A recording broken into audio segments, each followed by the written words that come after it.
Hello, today I'm reading a book called Cozy. It's by Jan Brett.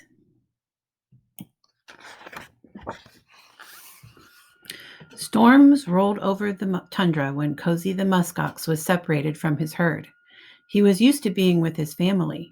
His mother and father had named him Cozy because his silky coat was so soft and thick.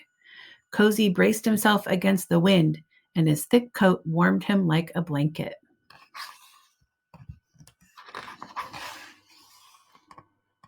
In a tussock, a mother lemming's pups were squeaking loudly, "I'm cold, I'm cold, I'm cold." She used a triple carry to tunnel them toward a new spot where she saw a towering mountain of fur. In no time, the lemming family settled in next to Cozy's left hoof. "Shh," she whispered, "quiet voices, and that muskox will never notice us." Look over here. In a lot of Jan Brett books, there's a little side picture, and this one shows the animal that's coming up next. Snowshoe Hare, feeling chilly, had the same idea. "Master Muskox," he asked politely, "may I wait out the storm under the protection of your very thick coat?" Cozy was happy for the company and well aware that a lemming family had snuck in. He said, "Welcome, Snowshoe Hare, but mind those lemmings, quiet voices and gentle thumping only."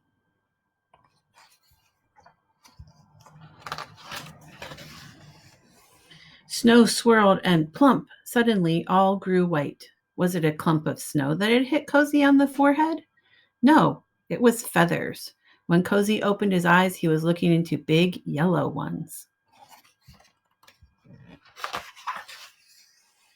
The eyes belonged to a snowy owl who also had a request. "Oh, magnificent Umingakmak, would you be so kind as to give me shelter? The wind has tumbled me terribly." Cozy knew that snowy owls and lemmings and snowshoe hares were not always fast friends, but he agreed with some conditions. House rules are quiet voices, gentle thumping, claws to yourself. Here's the next animal coming up. Arctic Fox's nose was turning blue. Her bushy tail wasn't warm enough, and every time she wrapped it around herself, the wind unwrapped it. Thinking Cozy would make a good windbreak, she sidled up to him.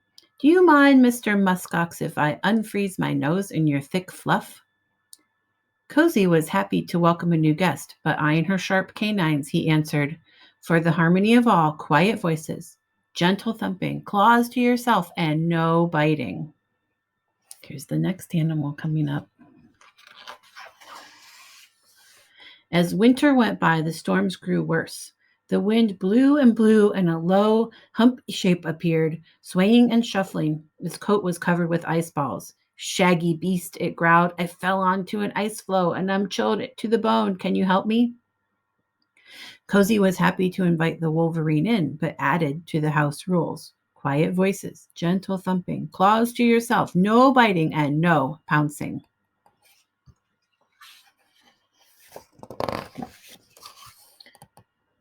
Cozy's new friends cleaned their coats, preened their feathers, napped, and were glad for their comfy shelter.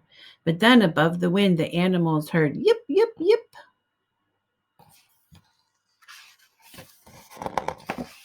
A team of huskies, always on the lookout for a good thing, barreled into Cozy's big hulk, flinging the creatures in all directions. Their musher, a sea otter, looked on in dismay. Look, there's his crashed sled when his huskies ran away. "Hi," the lead dog grinned. "House rules," chorused the jostled lemming, snowshoe hare, snowy owl, Arctic fox, and wolverine. "Quiet voices, gentle thumping, claws to yourself, no biting, no pouncing, and be mindful of others." Cozy, wary of the lead dog, who looked a lot like a wolf, shook his horns to make sure the huskies understood. As time went by, the wind calmed a little, and the Arctic sun climbed higher in the sky. The animals felt more at home every day. But Cozy had spring fever. "I want to find my family. How can I move about with these visitors underfoot?" The house rules were stretched every day. When was a nibble a bite? When was a hoof quiet or loud? There was bumping and making faces, and nobody was saying, "I'm sorry."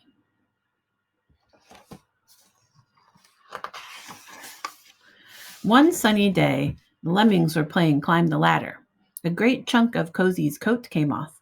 Then another hank came off in Snowy Owl's talons. Cozy remembered this from last year. Shedding meant it was finally spring in Alaska. Hank by hank, all of Cozy's warm, silky winter coat drifted down the slope. Cozy's lodgers started heading to their new spring homes. Cozy hadn't felt so free and breezy since he was a calf. He jumped, he gambled, and then in the middle of a gleeful leap, he saw his herd. Look, there they are. All the other muskox in his herd. He ran to join his father, his mother, his sister, and his brother. "Where were you? We were worried," said his sister Fluffy. "We missed you," said his brother Snuggly. "I made some new friends," Cozy told them. But it was nice to get back to muskox ways. They all formed a circle, babies in the middle. But Cozy felt curiously alone. The breeze carried squeaky and growly and whistling voices. "See you next year, Cozy. Meet you when the snow fly, Cozies." The snowshoe hare thump, thump, thumped as they all called, "We can't wait to get cozy with Cozy." That's the end. I hope you enjoyed my book. Bye-bye.